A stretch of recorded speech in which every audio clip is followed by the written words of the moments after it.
నమస్తే అండి. విశ్వావసునామ సంవత్సరం రాబోతోంది. అందులో భాగంగా ధనస్సు రాశి వాళ్ళకి మనం చూస్తే కనుక ఆదాయము 5, వ్యయం 5 కనబడుతోంది. రాజపూజ్యం 1, అవమానం 5 కనబడుతోంది.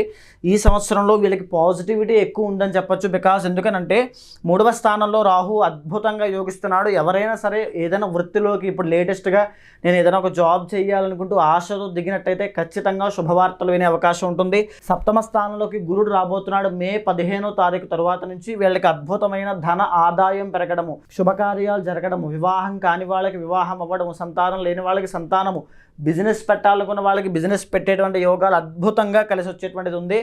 ఉన్నటువంటి చిన్న ఇబ్బంది ఏమిటంటే 4వ స్థానంలోకి శని వచ్చిన తర్వాత అర్ధ అష్టమ శని దోషం పడుతుంది. దీనివల్ల ఏంటంటే పనులన్నీ కూడా చాలా స్లోగా అవ్వడము, చాలా డిలే అవ్వడము, ప్రొలాంగ్ అవ్వడం వల్ల చాలా ఆలస్యం అవుతుంది. కానీ ఖచ్చితంగా గురుబలం ఉండడం వల్ల మే టు అక్టోబర్ దాకా ఎక్సలెంట్ రిజల్ట్స్ అనేవి చూస్తారు. అయితే ఆ శని దోషం పోవడానికి ఇంటర్నల్ జాతకం కూడా చెక్ చేసుకుని రెండింటిని సమన్వయం చేసుకున్న తర్వాత సుదర్శన యాగం కానీ కమలాత్మికాదేవి యాగం కానీ చేయండి.